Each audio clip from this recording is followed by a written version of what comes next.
అభిషేక్ బచ్చన్ హీరోగా మార్కెట్ డల్గా ఉండటంతో బాలీవుడ్ హీరో అభిషేక్ బచ్చన్ యాంటోగనిస్ట్గా చేంజ్ అయ్యాడు. షారుఖ్ ఖాన్ కింగ్ సినిమాలో విలన్ అవతారం ఎత్తాడు. హీరోగా అభిషేక్కు ఫామ్ లేకపోయినప్పటికీ అవకాశాలకు వచ్చిన డోకా లేదు. ఇప్పటికీ మెయిన్ లీడ్గా ఛాన్సులు వస్తూనే ఉన్నాయి. కానీ అనవసరంగా ప్రొడ్యూసర్స్ను ఇబ్బంది పెట్టకూడదనుకున్నాడో లేక ఎక్కువ రెమ్యునరేషన్ ఇస్తున్నారనో కింగ్లో షారుఖ్తో తలపడబోతున్నాడు. అయితే అభిషేక్కు విలన్ రోల్ పోషించడం ఇప్పుడేమీ కొత్త కాదు. గతంలో కొన్ని సినిమాల్లో నెగటివ్ రోల్స్ చేశాడు. Prithviraj Sukumaran Mollywood one of the finest యాక్టర్స్లో ఒకరు పృథ్వీరాజ్ సుకుమారన్. హీరోగానే కాదు, దర్శకుడిగా ప్రూవ్డ్ పర్సన్. మలయాళంలో ఫుల్ డిమాండ్ ఉన్న హీరో, కానీ తెలుగులో విలన్ అవతారం ఎత్తాడు. మహేష్ బాబు రాజమౌళి కాంబోలో తెరకెక్కుతోన్న వారణాసిలో రణకుంభ రోల్ చేస్తున్నాడు. సరికొత్త విలనిజాన్ని ప్రదర్శించబోతున్నాడు. యష్ శాండిల్వుడ్ను పాన్ ఇండియా స్థాయికి తీసుకెళ్లిన హీరో యష్. కేజీఎఫ్ సిరీస్ చిత్రాల తర్వాత బాలీవుడ్ ఇతడి నెక్స్ట్ సినిమా టాక్సిక్ కోసం ఈగర్లీ వెయిట్ చేస్తుంది. కానీ ఇతడు మాత్రం బాలీవుడ్లో విలన్ రోల్ పోషించడానికి వెళ్ళిపోయాడు. ఇప్పటి వరకు ఇండియా సినీ చరిత్రలో కని విని ఎరుగని భారీ బడ్జెట్తో తెరకెక్కుతున్న రామాయణాలో రావణుడిగా మారబోతున్నాడు Rocky Bhai. Vijay Sethupathi Kollywood versatile actor Vijay Sethupathi హీరోగా ఎన్ని సక్సెస్లు అందుకున్నా కూడా విలన్ రోల్ చేయమనగానే కాదనకుండా యశ్ చెప్తుంటాడు. కాతువాకు 2 కాదల్ హిట్ కొట్టిన వెంటనే విక్రమ్, తాజాగా జవాన్లో నెగటివ్ రోల్స్లో కనిపించిన మక్కల్ సెల్వన్, ఇప్పుడు మహారాజా, తలైవన్ తలైవి లాంటి హిట్స్ పడ్డాక కూడా మళ్ళీ విలన్ రోల్స్కు షిఫ్ట్ అవుతున్నాడు. హీరోగా చేతిలో 3 మూవీస్ ఉన్నా వెట్రిమారన్ అడిగారని సింబు అరసన్లో నెగటివ్ రోల్ చేసేందుకు రెడీ అయ్యాడు. ఎప్పుడు హీరోగానే ఏం చేస్తాంలే, బోర్ కొట్టేస్తుంది అనుకుంటున్న డైనమిక్ హీరోస్ తమలోని పర్సనాలిటీని బయటకు తీసేందుకు యాంటోగనిస్ట్లుగా మారుతున్నారు. సంక్రాంతి పండుగకు ఓ సినిమా రిలీజ్ చేయటం, హిట్ అందుకోవటం దర్శకుడు అనిల్ రావిపూడికి అలవాటుగా మారింది. ఇప్పటికే ఎన్నో సంక్రాంతి విజయాలు అందుకున్నారు. ఈ క్రమంలోనే ఈసారి మనశంకర వరప్రసాద్ గారితో వచ్చి మరో హిట్ ఖాతాలో వేసుకున్నారు. వరుసగా 9 సినిమాలు బాక్సాఫీస్ వద్ద విజయవంతమవటం అనిల్ కెరీర్లో అరుదైన ఘనతగా నిలిచింది. టాలీవుడ్లో కల్ట్ కామెడీ అండ్ కమర్షియల్ సినిమాలకు కేర్ ఆఫ్ అడ్రస్గా మారిన అనిల్ పేరు ఇప్పుడు సోషల్ మీడియాలో మారుమోగిపోతుంది. అనిల్ రావిపూడి కెరీర్కు బ్రేక్ ఇచ్చిన సినిమా పటాస్. 2015లో మొదలైన ఆయన విజయ పరంపర ఇప్పటి వరకు ఆగలేదు. తొలి సినిమాతోనే కమర్షియల్ సక్సెస్ అందుకున్న అనిల్ ఆ తర్వాత తెరకెక్కించిన ప్రతి చిత్రం ప్రేక్షకులను అలరించడంలో విజయవంతమైంది. సుప్రీం, రాజా ది గ్రేట్ వంటి సినిమాలతో ఎంటర్టైన్మెంట్కు కొత్త అర్థం చెప్పిన అనిల్ F2తో ఫ్యామిలీ ఆడియన్స్ను థియేటర్లకు రప్పించారు. ఆ తర్వాత వచ్చిన సరిలేరు నీకెవ్వరు సంక్రాంతి బాక్సాఫీస్ను షేక్ చేయగా F3 డీసెంట్ హిట్ అందుకుంది. ఇక భగవంత్ కేసరి సినిమాతో సందేశంతో కూడిన కమర్షియల్ ఎంటర్టైనర్ను అందించిన అనిల్ రావిపూడి మరోసారి విమర్శకుల ప్రశంసలు అందుకున్నాడు. గతేడాది విడుదలైన సంక్రాంతికి వస్తున్నాం సినిమా బ్లాక్ బస్టర్ అయ్యింది. ఈ చిత్రం అనిల్ సంక్రాంతి సెంటిమెంట్ను మరింత బలపరిచింది.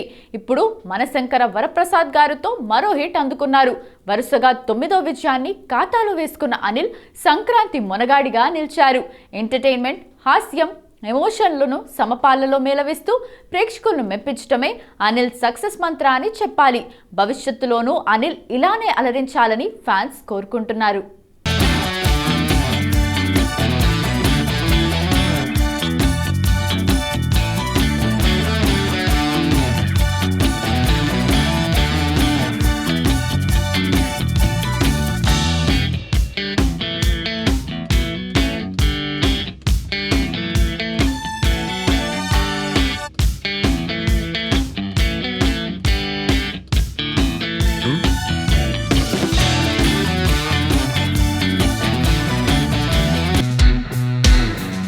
జననాయగన్ సెన్సార్ ఇష్యూ వల్ల పరాశక్తికి లక్కల్సి వచ్చింది అనుకుంటే మూవీకి డివైడ్ టాక్ వచ్చింది. ఈ సినిమాపై ఎన్నో అంచనాలు పెట్టుకుంది సుధా కొంగర. ఈ మూవీతో హిట్ కొట్టాలనుకుంది, కానీ బొమ్మ తేడా కొట్టడంతో కాలీవుడ్ ఆడియన్స్ సుధాను ట్రోల్ చేసేస్తున్నారు. అలాగే దుల్కర్ ఫ్యాన్స్ హ్యాపీగా ఫీల్ అవుతున్నారు. శివకార్తికేయన్ కన్నా ముందు సూర్యతో పురాణనూర్ అనౌన్స్ చేసింది సుధా. కానీ క్రియేటివ్ డిఫరెన్స్ వల్ల సూర్య క్విట్ కావటంతో దుల్కర్, నజ్రియా కూడా తప్పుకున్నారు. ఆ ప్లేస్లోకి శివకార్తికేయన్, జయం రవి, శ్రీలీలను తీసుకొని మూవీ కంప్లీట్ చేసింది దర్శకురాలు. పరాశక్తి ఫ్లాప్ నుండే కాదు, దుల్కర్ మరో 2 తమిళ డిజాస్టర్స్ నుండి తెలివిగా ఎస్కేప్ అయ్యాడంటోంది మాలీవుడ్. కమల్ అత్యంత భారీ బడ్జెట్ చిత్రం ఇండియన్ 2లో సిద్ధార్థ్ రోల్ తొలుత దుల్కర్ కోసం అడిగారని సమాచారం. కానీ DQ ఇతర ప్రాజెక్ట్స్ వల్ల నో చెప్పాడు. కట్ చేస్తే ఇండియన్ 2 రిజల్ట్ ఎలా ఉందో చెప్పనక్కర్లేదు. ఈ ఒక్కసారే కాదు, తగ్ లైఫ్లో కూడా ఉలగనాయగన్ ఓ రోల్ ఆఫర్ చేస్తే తిరస్కరించాడు దుల్కర్. ఇలా వరుసగా 3 డిజాస్టర్స్ నుంచి దుల్కర్ తప్పుకోవటంతో లక్కీ బాయ్ అంటోంది మాలీవుడ్. ముఖ్యంగా ఆయన స్క్రిప్ట్ సెలెక్షన్ సూపర్బ్ అంటూ ఆకాశానికి ఎత్తేస్తున్నారు. ఈ 3 తమిళ బాంబ్స్ నుంచి తప్పించుకున్న దుల్కర్ మరో కాలీవుడ్ మూవీకి బలయ్యాడు. గతేడాది వచ్చిన కాంతా ఫిల్మ్ ఫ్లాప్ అయింది. తమిళంలో కోల్పోయిన సక్సెస్ ట్రాక్ ఎక్కేందుకు నెక్స్ట్ టాలీవుడ్ ఫిల్మ్ ఆకాశంలో ఓ తారాతో రాబోతున్నాడు ఈ లక్కీ భాస్కరుడు.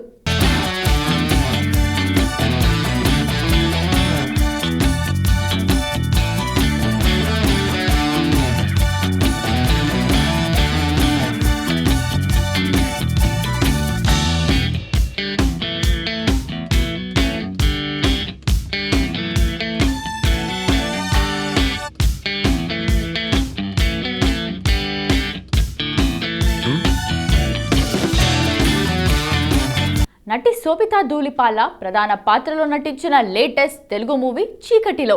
ఈ చిత్రాన్ని ప్రముఖ నిర్మాణ సంస్థ సురేష్ ప్రొడక్షన్స్ పతాకంపై డి సురేష్ బాబు నిర్మించగా శరణ్ కొప్పిశెట్టి దర్శకత్వం వహించారు. సినిమాలో విశ్వదేవ్ రాచకొండ, ఈషా చావ్లా, ఝాన్సీ, ఆమని వంటి అనుభవజ్ఞులైన నటీనటులు కీలక పాత్రలు పోషించారు. గ్రిప్పింగ్ స్క్రీన్ ప్లేతో సాగే ఈ థ్రిల్లర్ మూవీ థియేటర్లలో కాకుండా నేరుగా OTTలోనే విడుదల కాబోతోంది. ప్రముఖ OTT ప్లాట్ఫామ్ అమెజాన్ ప్రైమ్ వీడియోలో జనవరి 23, 2026 నుండి ఈ సినిమా స్ట్రీమింగ్ కానుంది. ఇప్పటికే ఫస్ట్ లుక్ అదిరిపోగా తాజాగా ట్రైలర్ విడుదలై సోషల్ మీడియాలో సెన్సేషన్ క్రియేట్ చేస్తోంది. పెళ్లి తర్వాత శోభితా నుంచి వస్తున్న మొదటి తెలుగు ప్రాజెక్ట్ కావడంతో దీనిపై భారీ అంచనాలు నెలకొన్నాయి. ఇక ట్రైలర్ని కనుక పరిశీలిస్తే హైదరాబాద్ బ్యాక్డ్రాప్లో సాగే ఈ క్రైమ్ సస్పెన్స్ థ్రిల్లర్లో శోభితా సంధ్య అనే ట్రూ క్రైమ్ పాడ్కాస్టర్గా పనిచేస్తోంది.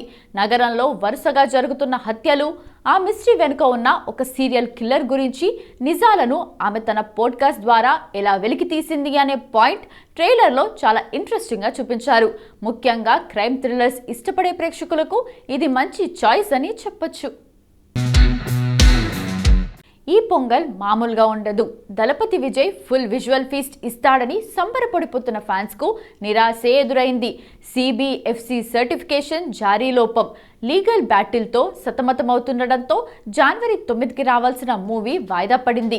అటు జనవరి 10న వచ్చిన పరాశక్తి అండర్ పర్ఫార్మెన్స్ చేయటంతో ఈ సంక్రాంతికి ఎంటర్టైన్మెంట్ మిస్ అయ్యామా అని ఫీల్ అవుతున్న తమిళ ఆడియన్స్ ముందుకు సడన్లీ దూసుకొస్తున్నాయి పలు సినిమాలు. వాటిల్లో ఫస్ట్ చెప్పుకోవాల్సింది వాతియార్. ఫాస్ట్గా సినిమాలు కంప్లీట్ చేసే కార్తీతో నలన్ కుమార్ స్వామి 2 ఏళ్ల పాటు చెక్కిన ఫిలిం వాతియార్ షూట్ కంప్లీట్ చేసుకొని డిసెంబర్ 5న థియేటర్లలోకి రావాల్సిన ఈ సినిమా కొన్ని స్ట్రగల్స్ వల్ల డిసెంబర్ 12కి పోస్ట్పోన్ అయింది. అప్పటికీ ఇష్యూ సాల్వ్ కాకపోవడంతో మళ్ళీ వాయిదా వేసింది టీం. ఎప్పుడైతే జననాయగన్ రిలీజ్ పోస్ట్పోన్ అయ్యిందో వాతియార్ సమస్యల్ని చక్కదిద్దుకొని జనవరి 14 నుండి ప్రేక్షకుల ముందుకు వచ్చింది. ఇక పొంగల్ రేసులోకి ఎంటర్ అయ్యాడు జీవా. తలైవర్ తంబి తలైమయిల్ తొలుత జనవరి 30న రిలీజ్ అనుకోగా జననాయగన్ వాయిదాతో ప్రీపోన్ అయ్యింది. జనవరి 15న ప్రేక్షకుల ముందుకు వచ్చింది ఈ పొలిటికల్ డ్రామా. పొంగల్ బరిలోకి దిగుతోంది pan India film Draupadi 2. Shalini brother Richard Rishi, G Mohan కాంబోలో తెరకెక్కిన historical periodic action drama Draupadi 2 జనవరి 15న రిలీజ్ అయింది. 2020లో వచ్చిన ద్రౌపదికి ఇది సీక్వెల్. తొలుత దీన్ని పాన్ ఇండియా భాషల్లో భారీ లెవెల్లో రిలీజ్ చేయాలని అనుకున్నారు. కానీ ఇప్పుడు తమిళ తంబిలకు మాత్రమేనని తెలుస్తోంది. ఈ సంక్రాంతికి పక్కా వస్తా అంటూ ఫ్యాన్స్కు మాట తప్పాడు విజయ్. అందుకే తన ప్రామిస్ నిలబెట్టుకోవడానికి తేరీ రిలీజ్తో రాబోతున్నాడు.